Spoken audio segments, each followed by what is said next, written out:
there, and welcome back to Celtic World Order podcast. As always, I'm Steve O'Matt, and it's a warm welcome to you once again back here on the channel for another wee video.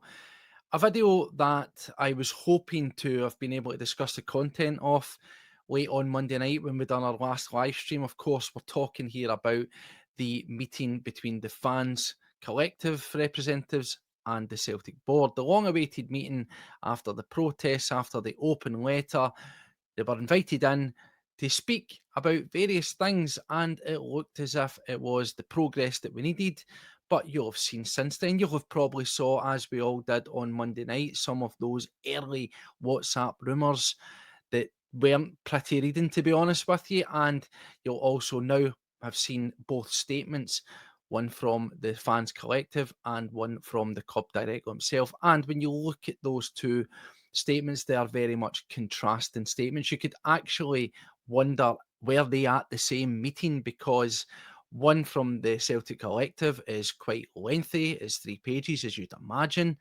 And the other one from Celtic is a little bit watery, as we've become a wee bit acquainted to with the club. It's the absolute bare minimum. So we're going to talk about that, and we're going to think about where do we go from here, because that is the big question that a lot of people are saying is, where do we go from here? Where does this Fans Collective, where does this fan movement looking for meaningful change on the board go after essentially speaking to a brick wall? Now, we will get into it, but in short, the club were pretty much saying across the board, other than communication, that we're fine. We don't think the transfer strategy's broke. We don't think that we're failing at our job.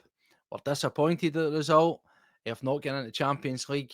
And yeah, we're probably pretty bad at communication. We're sorry, we'll get better at it. And they're saying that they want to have further meetings down the road with the Fans Collective. But the question is, with it being something of a stalemate, it was never going to be a one and done. It was going to be a long, drawn out process. The question is, how do we move forward? So we'll go through both statements. I'll give you my thoughts on them. And of course, we'll think about ways of which we can progress to try and get the result, which ultimately is change at the top of Celtic, meaningful change that's going to transform the club, not only with the product that we put on the pitch, but multifacets, all the different areas of the club, because they talk about wanting to be elite, they talk about wanting to be class leading, world class. Well, it seems from the fallout of the meeting that those guys that are running the club, that are on this board at this moment in time, are far from being the guys to push us forward. You could say not fit for purpose, you could say highly inexperienced. Whatever way you want to dice it up, the general consensus is the guys aren't ready to do it. Now, what I will say is this is a pre-recorded episode, so if you are watching this as it goes out, I won't be able to respond to your comments.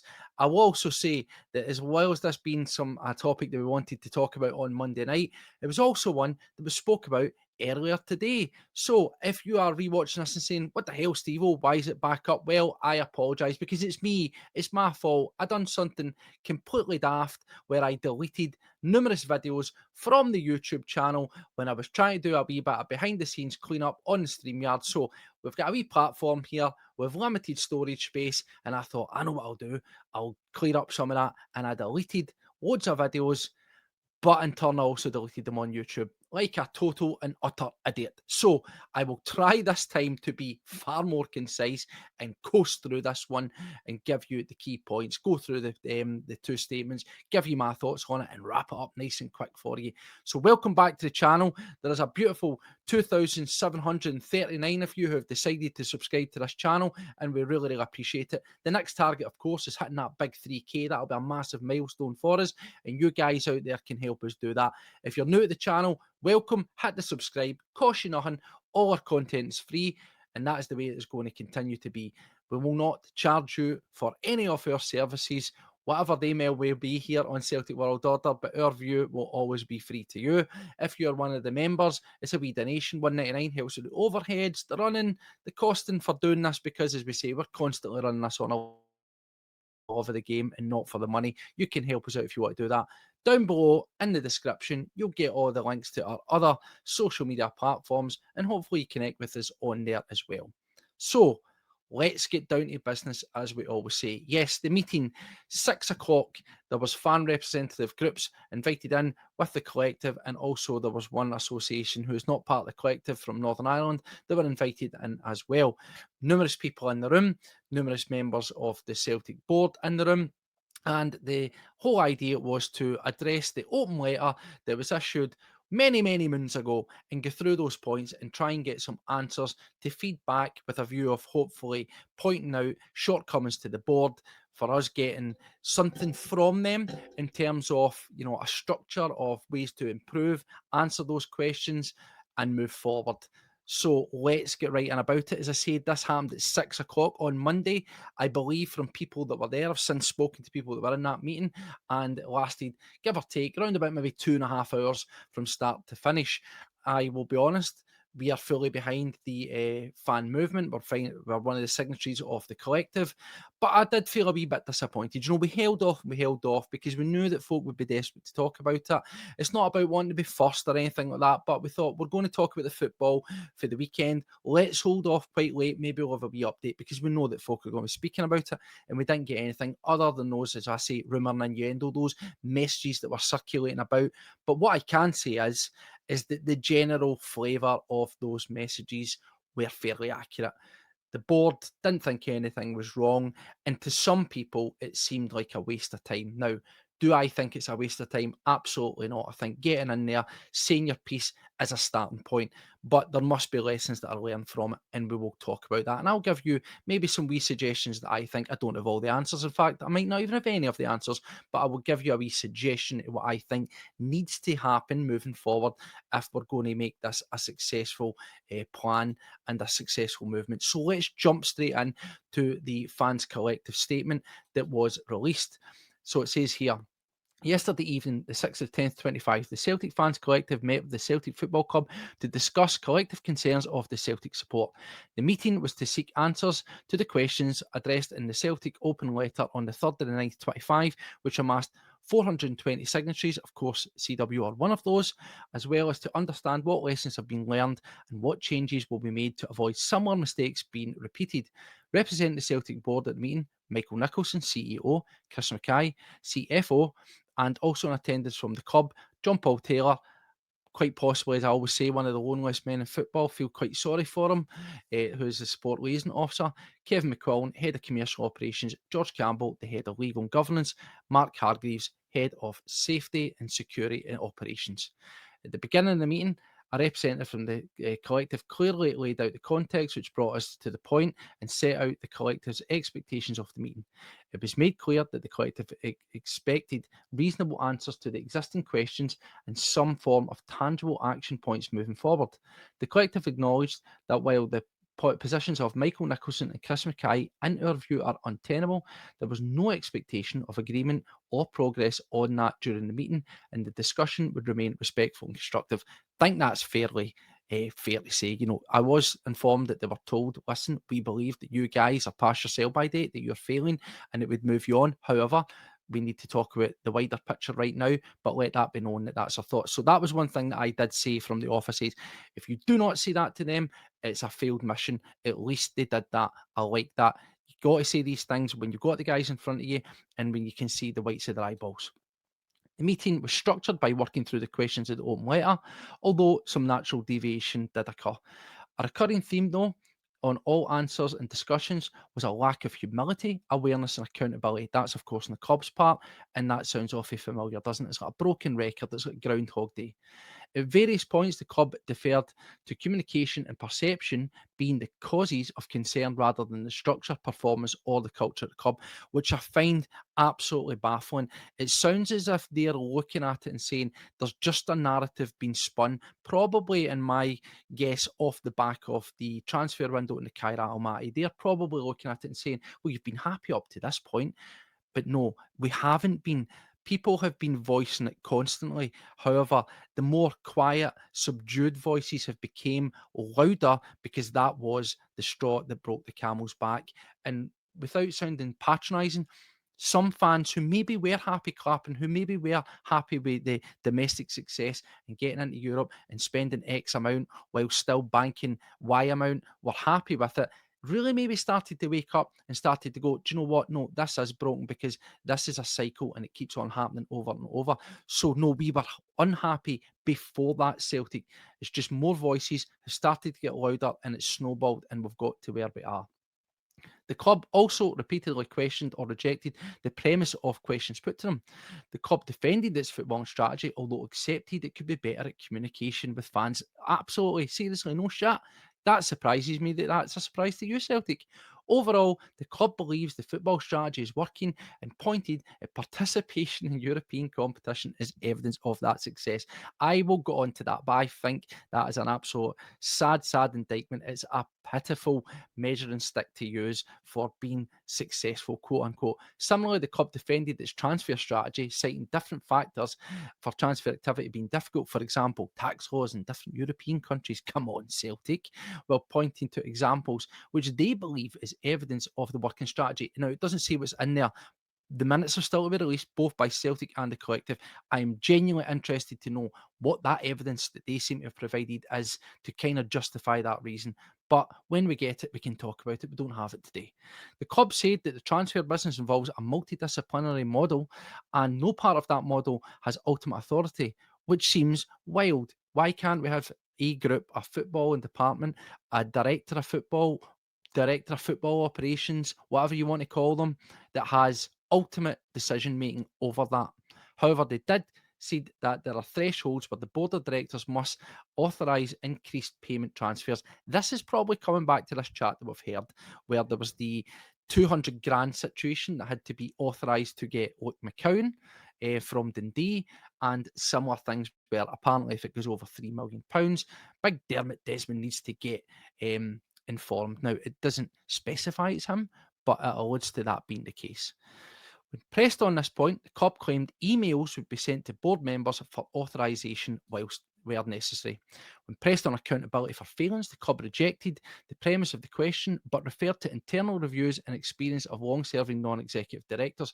That's one thing that I want to touch on. I think that's a joke. See, by touching on the experience of long serving non executive directors, that in itself is a problem. Experience is great in business, experience is great in many walks of life. However, to be a progressive, forward thinking football inside, you can't be stuck in your ways. You need to have experience, but your experience can't be simply experience of being at the club and being at situ for as long as anybody can remember. Yes, have people with experience, but rotate that experience. There's been people that have been there for 10, 15, 20 years. That can't be healthy because you become stuck in your ways. The status quo becomes the only answer, the only solution, and you never deviate off course. You never look at new, inventive, vibrant ways to try and push on. It does not happen. It's ridiculous. You should be rotating a tenure of non-executive directors, in my opinion, every 4, maybe 5 years. An absolute push to keep ideas fresh, to keep those who are at the top of the tree that are executive directors, to hold them to account. You can't have people with experience that are part of the furniture that are that are just essentially pals. You can't have the old pals act because you will never truly look at decisions objectively and hold anybody account. So talking about experience there is a joke, in my opinion.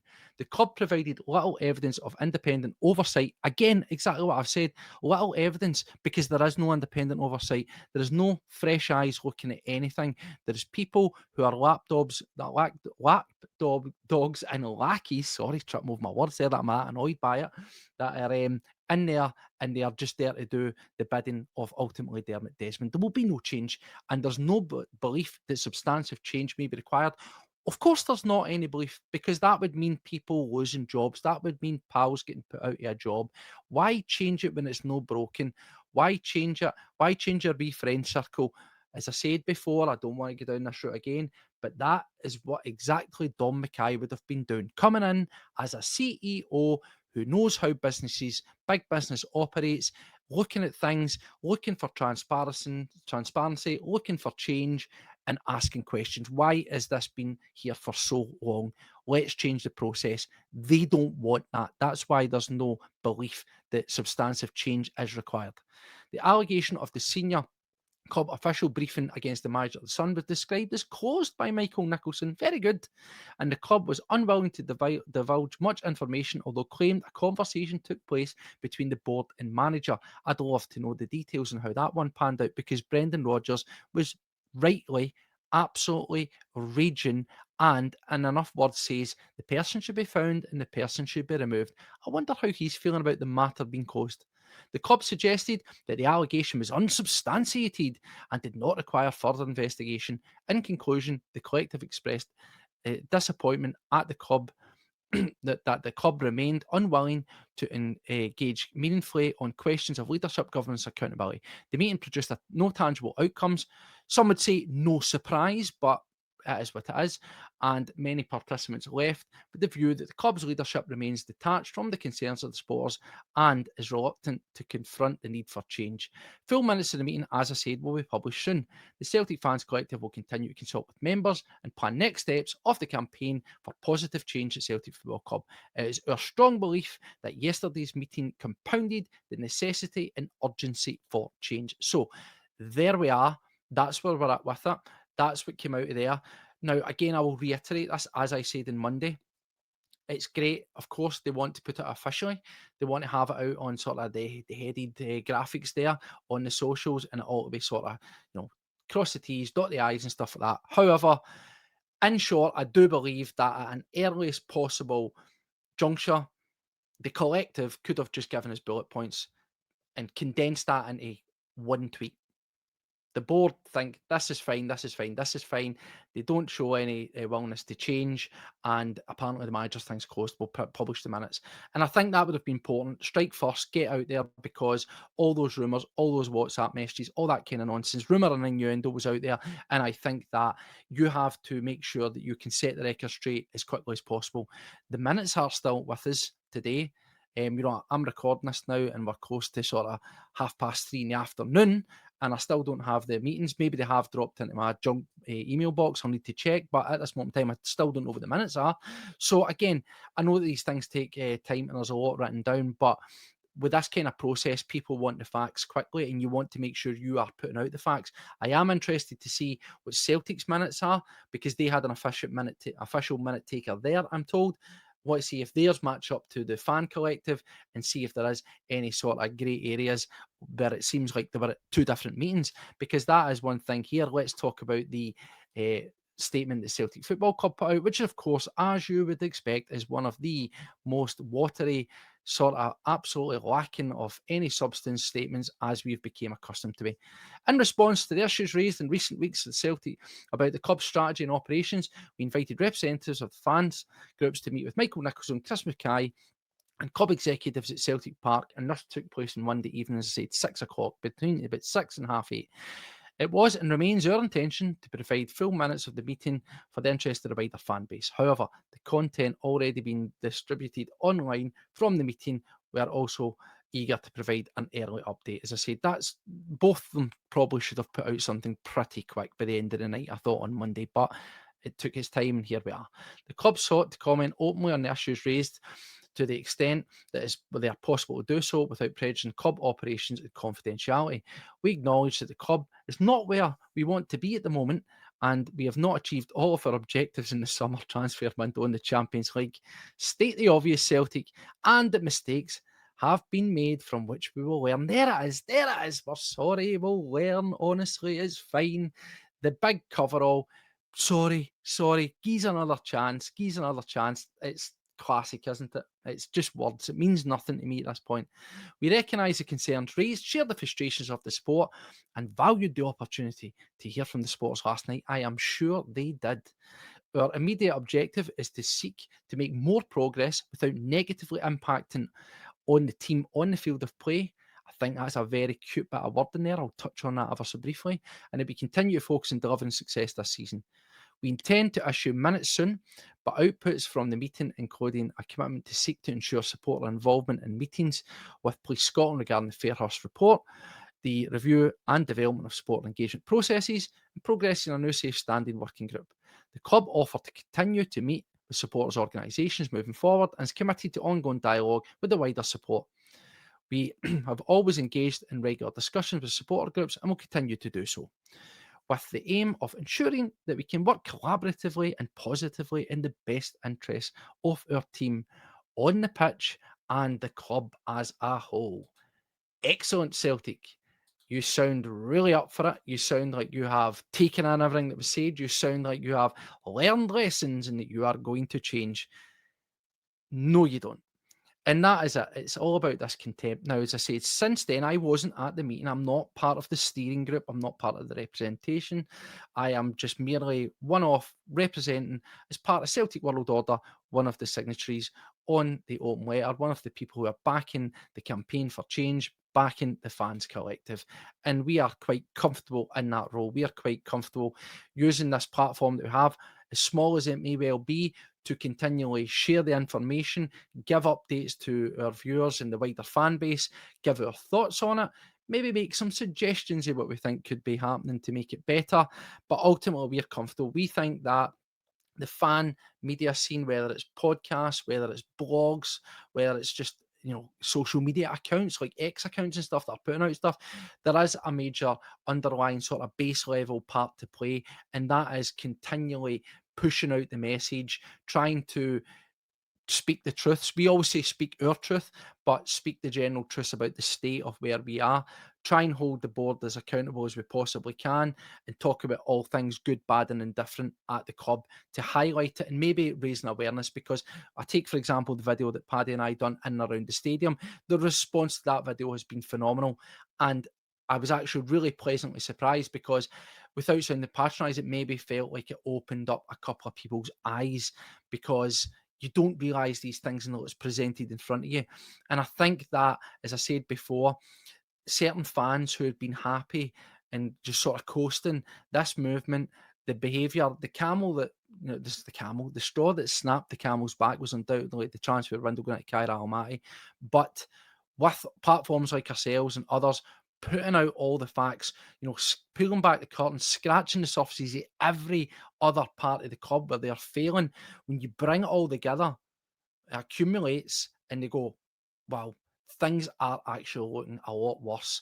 And as we've said before, results and trophies are phenomenal. Wouldn't change it for the world, but I would change the backdrop of which we've got there, because success can just cover all. And that's essentially what I get fed back from those that were at the meeting, that was pretty much the attitude of the board.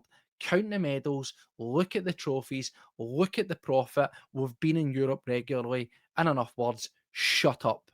Now, there's a couple of things that I want to touch on in terms of the level of contempt that the board definitely showed.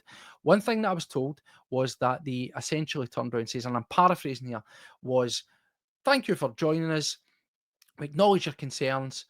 However, you do not represent all the Celtic fans, which is accurate. It is accurate. The collective represents thousands upon thousands of Celtic supporters, but it is a drop in the ocean in terms of global fan base. Of course it is. And you will never, ever get everybody all under the one umbrella. You can't represent everybody. However, they need to realise that boots on the ground movement, the collective represent a substantial amount of fans, particularly when you look at the supporters clubs. And a lot of those supporters clubs are going to games or are season ticket holders. So that is their bread and butter, their weekly customer base. Now, I'm not saying if you've got a season ticket that you are more important than the fan that goes casually and turns up and buys. Absolutely not. However, the people that are turning up week in, week out, they are your customer base. They're your captive audience. Those are the ones that have been come back season after season after season. And yes, you need to please everybody in the fan base by doing it on the pitch and getting results. But these people are spending hundreds, thousands every single season for a product and for facilities, and you're not delivering. So they need to understand that the collective represent a lot of that sort of bread and butter income for the club, match day, season after season income. And that is important. Don't lose sight of it. I was also told that they said two words along the effect of, because we have consulted or spoken to other fans and they seem quite happy. I would really like to know who these people are. What, like their pals, their family, their relatives, because I would be shocked if you done an account and went and done a random survey around about the stadium on a match day. And I would say with great confidence that the balance of power in terms of people that are not happy versus people who think it's all brilliant would be like that. The people who want change and aren't happy and feel hard done by and feel that we've been let down would be substantially. There is still fans that are in this bracket, but my God, they are dwindling. They are a dying off breed. So just to cover over some of the points that was brought up here on the statement. The one thing is, yes, a lack of humility, a lack of awareness and accountability. I think that's par for the course with any Celtic board. They are brilliant at digging their feet in. They are brilliant at just denying and nodding and saying, "Not as fine," patting you in the head and saying, "No, what are you talking about?"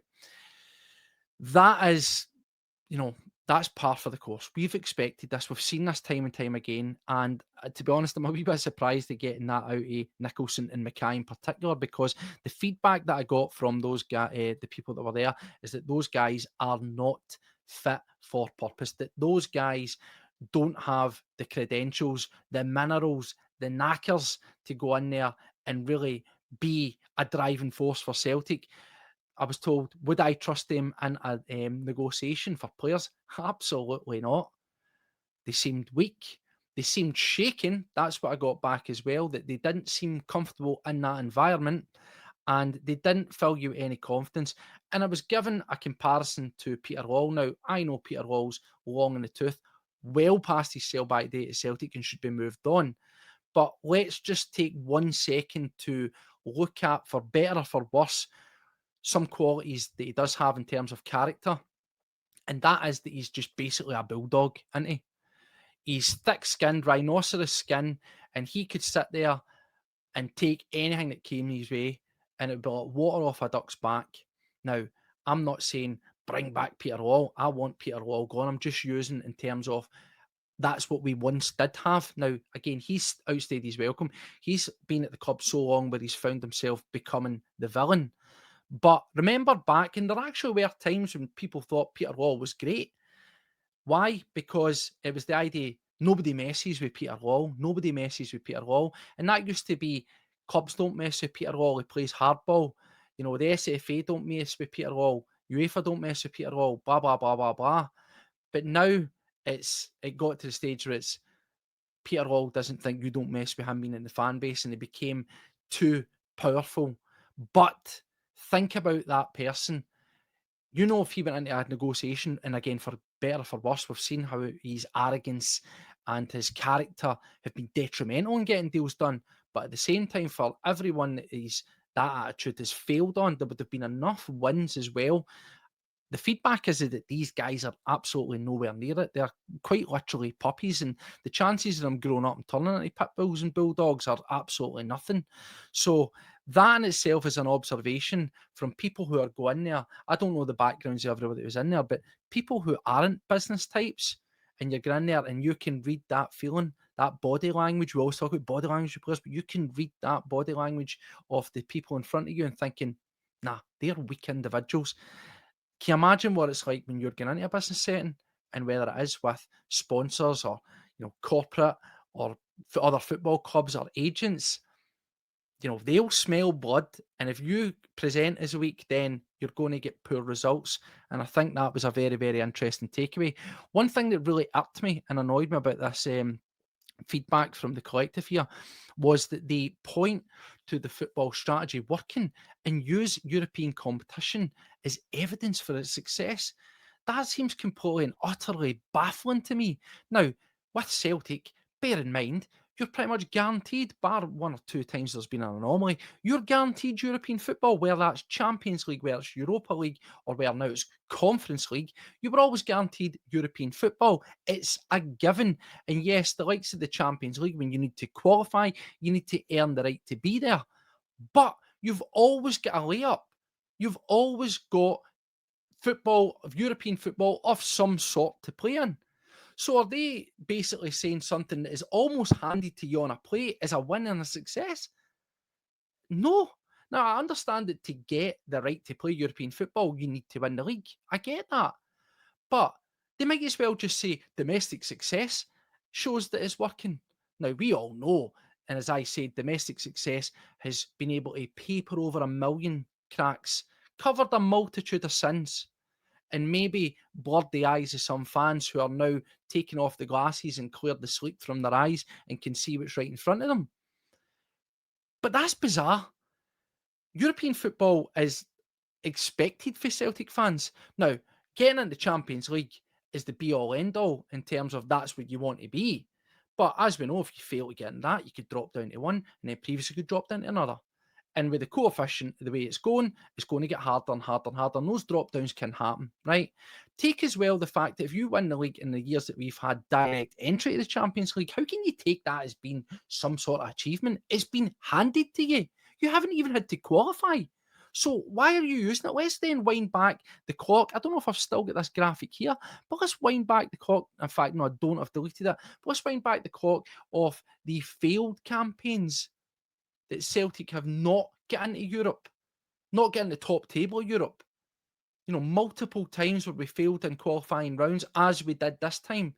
Because when it's not been handed to us, we've failed to do it. So are you taking failing to achieve Champions League but dropping down by default into the next tier as being successful? That's a bizarre way of thinking. I can't get my head around that. It's quite embarrassing, and it actually shows you just where the mindset of those that run this club are at, where something that is handed to you after failure can still be considered as being, successful. I really, really don't get that. Now, in terms of just want to talk about it, European success or European being the measuring stick, we're a club that rattle on constantly about 1967, and listen, we should. What an achievement, what a historical achievement that was. But, and it is a big, heavy but, that is the past. We celebrate the past and it is a memory, but we need to be focused on creating new memories. I'm not saying that Celtic are going to win the Europa League, sorry, the Champions League. Absolutely not. I don't think at any point in my time, definitely not, unless some sort of new massive super European league happens and you get massive investment and Celtic can truly grow at the rate that they could have the potential to do. It's not going to happen, right? But do I think that the way things are going, with like, for example, the now, with a good squad in the European situation that we're in right now in this Europa League, could you get to a final? Yeah, we could, because we look at teams that have done it before. Absolutely, it's achievable. Or God forbid, the Conference League. Do I think that we could get to the Conference League final and win it? Yeah, I do think we could. But here is the problem. Celtic only think about this one and qualifying for it. And it's qualifying for it just to get in the door. They still just want to participate. They don't want to actually try and make any inroads into it. And that's the reason being because they didn't do it this season and they failed to qualify. They underestimated Kyra Almaty. Now, I will always caveat and say I still think it's a failing on the players and the manager. We should have had enough to get past Kyra Almaty. But yes, helping us out with some new players would have helped the cause. But they didn't go and do it. So let's just play a wee bit of sort of hypothetical. As I've said 1,000 times in this channel, go and spend money if you have to qualify or get into whatever it is, with you getting in there. And see if you don't, see if it is one of those games where the opposition just are too hard to beat and they manage to get through and you're out. Well, you have a squad that is probably over prepared for Europa League, and it gives you a better chance of going further in it. Or again, if you find yourself having to qualify for the Europa League for whatever happens, and you don't make that, you should begin into the drop-down competition in a stronger position, stronger for that competition. But Celtic aren't. If Celtic got into the Champions League this season, I don't really think there would have been massive surgery in terms of the squad quality. I think we would have let a couple of guys go, probably Hatate, probably Maeda, and we brought in one or two. I think we would have kind of roughly have been where we're at right now. We would have been underprepared for that tournament. But we're almost still underprepared for the Europa League, Whereas if we'd went and bought those people and didn't get in the Champions League, when we dropped down, in theory, you should be better in a stronger position for a weaker competition. And the Celtic board don't think it that way.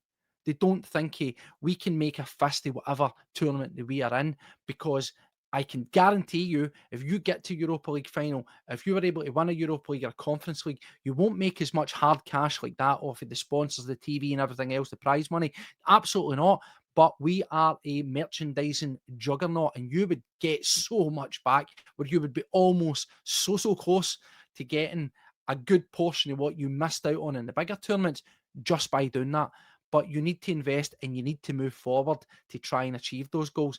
They think that just getting there is proof that we are doing well, and that in itself is completely embarrassing. Next point I want to touch on is this idea of the transfer strategy being different, tax laws in different European countries. Come on, seriously, give a break, right? Now, I understand that Britain isn't in the EU. However, let's get real here, right?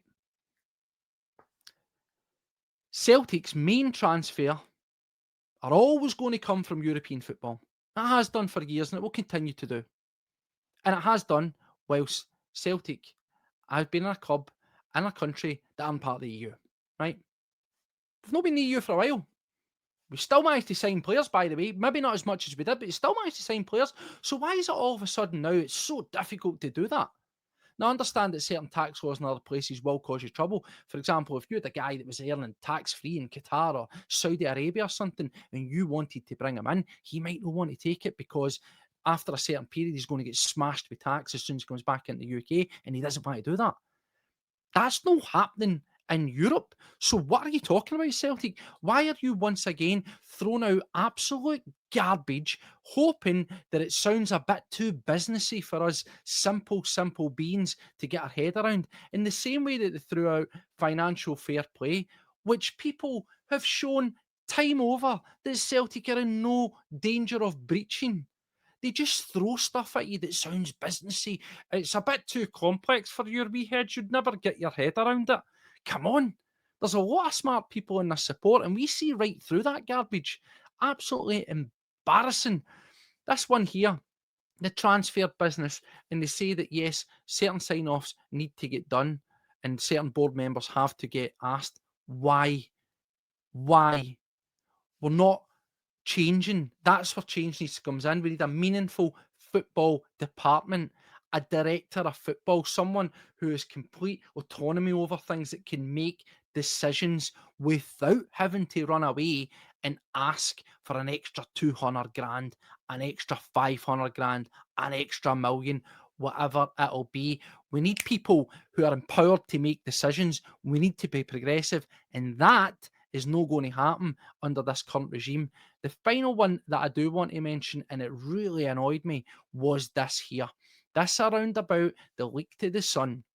Now, again, from speaking to people that were in there, the board's level of contempt was quite frankly embarrassing.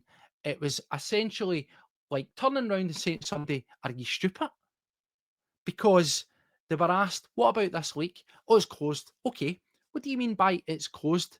And they referred to, did you not watch the manager's press conference? Did you not listen to him? He told you it's been resolved. Why are you asking us this? Are you stupid? Why are you asking us something you already know the answer to? And they retorted and said, well, no, of course we did. We're fans. We watched the press conferences. We're caught up, by the way. But how did you arrive to that point? How did you get to it being closed? And you'll laugh at this. They said that they went and asked all the different directors, was it you? No, it wasn't me. Was it you? No, it wasn't me. All right, that's cool. Closed, unsubstantiated. Seriously? That's the level of investigation into something that is massively detrimental to the character of our manager, that suggests massive divides and problems behind the scenes at our club, that can feed into and have fed into likes ourselves as fans, discussing this, worrying, being concerned, being angry, but also you know that it'll probably, the players will become aware of it and it could be a problem. That's your solution. And when the manager comes out and says, I expect in enough words to go and find who it is and for that person to be removed, you then just say it's closed because they said it wasn't them. That's unacceptable. That's unacceptable at any level. And I would love, we'll probably never find out. I would love to know how Brendan Rodgers actually feels about that. Because what did they say to him that he's supposedly satisfied with that wet outcome? That watery, it's fine, it's dealt with, sweep, sweep, under the carpet, let's move on. I think it's shocking and it shows extremely poor governance and severe lack of backbone for us to do something. And do you know why? Because they will know who it is. And I'll say this right now, unsubstantiated would suggest fabricated, made up, made up. It's been made up by someone. If it's not someone in the club and you're not willing to find out who it is, then it means that that's been made up by the press. And as we know from press scandals of years gone by, I can guarantee you, if Celtic Football Club thought that the media, the mainstream media, were printing stuff that was untrue and detrimental to the character of Celtic, the club, the manager, or any facet of the club, players or similar, they would go after them, as I said, like a pit bull for slander. They would go after them, but they haven't. Why? Because they know that it happened in behind the doors of Celtic Park. And they probably know who it is. And there's been a wee slap in the wrist. Naughty, don't do that again. Shh. And an apology. Maybe that individual, I don't know, has went and spoke to Brendan Rodgers and apologised and it'll never happen again. And they've patched up their differences in some sort of mediation. I don't know, but come on, absolutely embarrassing. So anyway, let's talk about where do we go from here? Where do we move on? How can this fan action get better? Now, I want to get on record once again. Celtic World Order are a signatory. We back this. We will continually push out the message that's there. We will constantly voice our opinions like we're doing right now, giving you an honest breakdown of where we're at, what we think of the club, and we will continually point out the wrongdoings, the shortcomings of this board. We'll cover all things Celtic on this channel, the good, the bad, and the ugly, as we always say.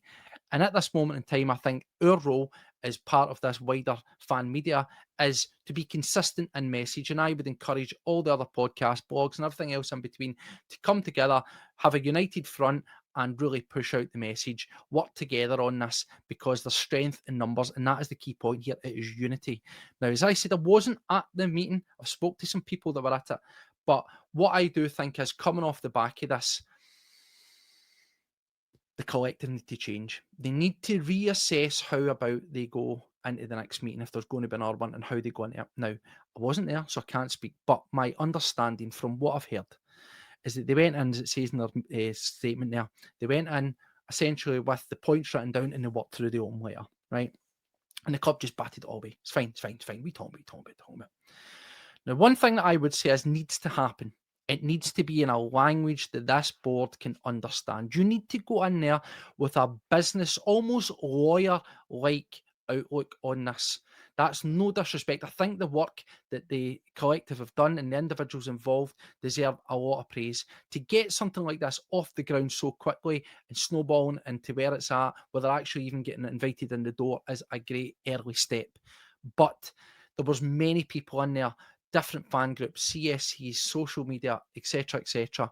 And by trying to represent everybody, and I know it's a collective, by trying to represent everybody, you sometimes don't represent anybody. Because I'm not saying that there were, but I'm just talking broadly. Think of like AGMs when there's loads of people in the room. Everybody wants to get their wee bit in. And there will be, unfortunately, still, I think, within reason, wee agendas. There'll be people who want to say more than the other. There'll be people who want to take a back seat, so on and so forth. I've not heard any evidence that that was the case. I'm just broadly speaking how these things can pan out in life. I think what has to happen is, and this is going to be the biggest hurdle this collective is going to have, is they need to establish figureheads. They need to establish and vote their own board, if you will. You know, we're talking about sacking a board. That's what they need. They need their CEO, if you will, their figurehead. And I think getting into these meetings going forward, it should be maybe 3, maybe 4 people, an absolute push, who have been voted based on what they have to offer, what their backgrounds are, what their skill set is, and they've got the proxy vote and the backing of all the other people to go in there and give a really concise, direct chat, so that it is essentially one or two voices only speaking direct to the board. Compile it, bring it together, and deliver it, and then feed it back. I think that's the way it has to be if it's going to succeed.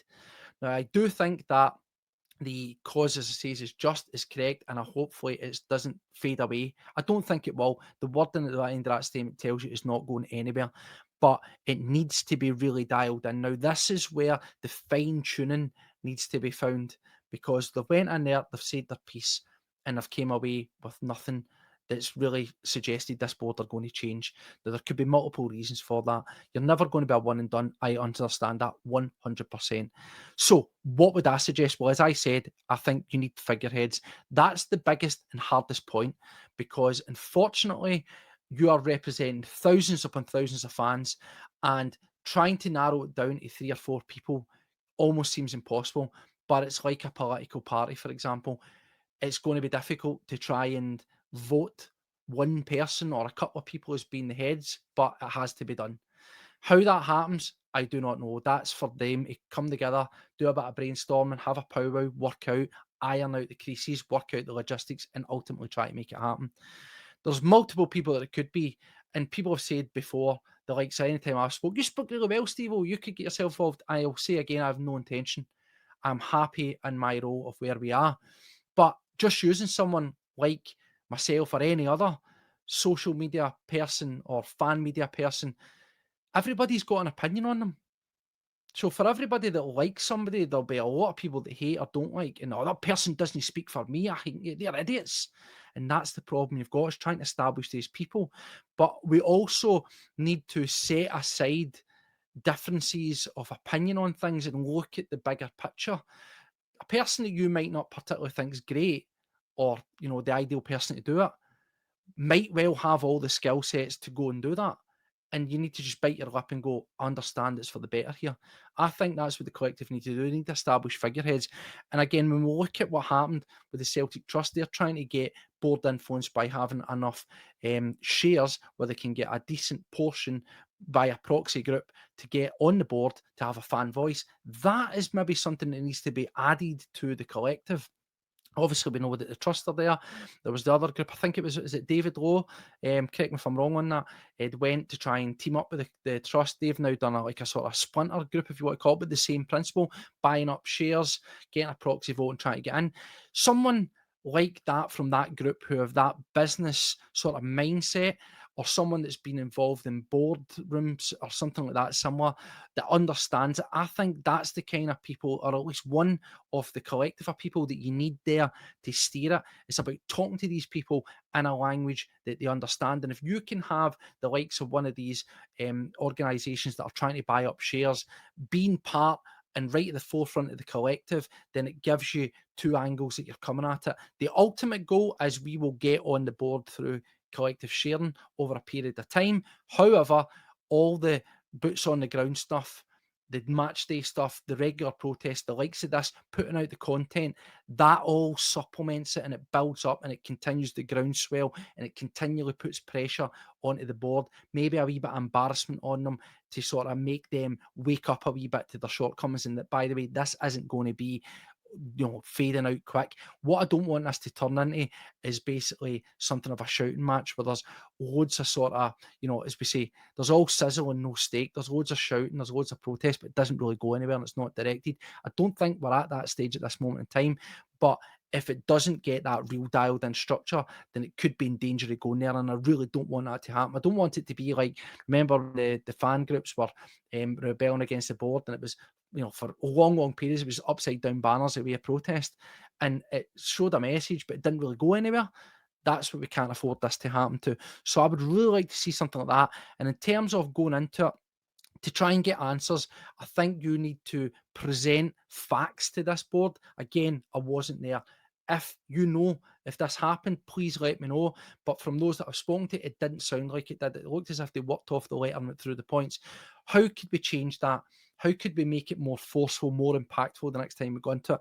Well, again, you might laugh, but speak their language. See whatever you've got, points you want to bring to them, compile it in one form or another. It could be like a briefing paper where you've written all your points. Point one's going to be on, say, recruitment, and you do your study, you do your background, you present them with the facts and figures, hard reasons as to why what you believe to be evidence of their shortcomings, and you have it all there, and then you can work through it. They can read through it as you're talking to them, and they can see what you're presenting them with. Or the likes of, they probably love this one, via a laptop into a monitor, PowerPoint or something similar, where again, as you're talking or as one person's talking, the stuff's getting brought up and you're displaying it to them, because it's harder to just slither and slide out of something when you've got sun smashed in your face. Now, I'll use an example. Let's just say you're saying the transfer policy has failed. See, if you say transfer policy's failed, it's not been good enough, the squad's not been strengthened, you've not spent enough money, and we've done this. They'll just go, no, we spent X million that year. What are you talking about? And how many times can you go, no, you're wrong, no, we're not, no, yeah, you're wrong, no, we're not. See if you present it and say, right, okay, we've looked at the past 10 seasons, and this is all the players that we've signed. Again, I'm just plucking, people know. Let's just say in past 10 seasons, Celtic have signed 75 players at a total cost of X million. Of those 75 players, here's how many players have made meaningful contributions to the first team. Here's the amount of games they've played, here's the amount of minutes they've played, and if they've been a success and we've sold them on, here's how much money they've generated. Here's the rest. This is what they've done or not done, and this is how much they've cost us. Do you think that that is an acceptable and sustainable transfer model? They then might go, well, look at the profit. We spent X million, but we brought in Y. But then you can maybe go and say, yeah, you're right. But that X million was only generated on 6 of those, let's say, 40 players, which means the rest have been speculative nonsense punts that have just cost us money. So, do you think that having a hit rate of 4 and 40 is good? Do you think that's a good and sustainable player trading model? See, if you put the facts to them, they need to give you a proper answer. Now, they might just dig their heels in and go, well, aye, because we're making money. And if they do that, will once again illustrate how, daft they are, how unfit for purpose that they are, that the bare minimum that they would have a 4 and 40 hit rate and be satisfied with it. But you present them with it, the hard evidence. Same with the academy. Academy's a failure. No, it's not. James Forrest, Kieran Tierney, Cal McGregor. All right, that's cool. Let's go. How long ago was that? How much have we spent? This is how much we spent the past 10 seasons on the academy. This is how much it's cost us. This is how many players have actually made it into the first team. Here's how many games they've played. Here's how many minutes they've played. And here's how much we might have made if we sold them. As for the rest, where are they? And here are the other players that slipped in it, if you want to call it that haven't onto our clubs. And here's how much we've made out of that. So I could probably guarantee you, if you looked at the 20 years of the academy system, it is running at a massive loss. I would definitely say, almost guarantee that. I would be shocked to my very core if there was any profit into that. And if you removed Kieran Tierney out of that equation, dropped him out, maybe even dropped to Aidan McGeady, oh my God, they've made nothing. But again, you present them that, and then you get them to answer your question. You've given them hard evidence, tangible evidence right in front of their faces, backed up, facts, figures, the language that they understand, and then try and watch them squirm out and say, no, you're wrong. You don't show your hand and tell them that you're going to do this when you turn up. You maybe catch them on the surprise. And that's when you will get a reading of where they're at. And that is where you'll understand if they are fit for purpose. But you need to show them it. You can't just say it. And it's the same with the stadium. Stadium's a mess. No, it's not. It's fine. We're working on it. Right? Okay. Here you go. And it could be, we've asked fans from various areas of the stadiums, take pictures, videos, report faults, anything you've had. Here's what they've told us. The likes of that video Paddy and I done, show them wee tiny bits of it. Do you care to explain that? Do you think that's acceptable? Because it's right in front of them. Present them with the evidence that backs up your point, and with that, you put some weight behind your point, and it makes them really have to answer and think about the answer they've given you. If you just say it, it doesn't exist to them. And that's why I would encourage all other fan media and just general people that are out there watching that are on social media. See if anybody put out an article, a video, a podcast, a blog, and it is pointing out these things. Share it, get it out far and wide, because you need to keep pushing that message, because throwing it continually in their face to the point where they can't look away, they can't avoid it, that's the only way we're going to make an impact with this. As I says, we'll wait on the minutes to come out. We'll see what's going to happen. And hopefully there's some interesting content in there. I think that it's a starting point. I do think that there's fine tweaks. And the one thing that I would say is about a consistent message and a unity. Everybody needs to be singing for the same hymn sheet here. It needs to be a joint up sort of bit of action for it to work and for it to succeed in the long run. Changes will need to be made at structure. I genuinely believe that. That's not a criticism. We are still fully behind it, as I say, but I'm just looking at it and trying to think, right, okay, how do we improve it? How do we make more of an impact the next time that they are there with the board? You might not agree with some of the points that I've made. You maybe do. If you do, let me know down below. What would your solutions be? What would you propose? And finally, what I would say is moving forward, and the one thing that they put in their statement was very cute about that, not being detrimental or not impacting on the pitch. They put that in there for a very, very cute reason, because they are so aware of how fragile right now the team are on the pitch. No doubt about it. You can't not be, right? And they're probably thinking that if fans do certain types of protests and the results don't come, then they can throw it back and go, see, we told you, yous are the ones that are affecting this. Nothing to do with the fact that the squad's under equipped. It's to do with you, pesky fans out there. Yes, and but that shouldn't make us bend at the knee and suddenly change and tone down the sort of message getting put out there. What I would say though is, and I will stand firm on this at this moment in time, not because the club said it, I've been thinking this ever since there was the initial silence and the silences came out. We need to really, really think about what we do here, because I genuinely believe at this moment in time, the team are so fragile. They're so unpredictable. And the winds of change are happening elsewhere. We're seeing the pushing on Hearts. Rangers, who knows what will come out the international break for them, right? We've got some big games coming out. We'll look at the game against Hibs. It looked pretty decent, and I think the result, people said that's the green shoots of progress. I said it'll go for nothing unless we take it into Braga. We fell on our face against Braga. We then got that never say die fight back at the weekend against Motherwell. Great performance, a lot of energy, a lot of enthusiasm, a lot of passion, and you thought that could be a turning point. Now, a lot of that was generated with the fans and that coming together. And I think at this moment in time, this team really do need absolutely every ounce of help that they can possibly get from the fans.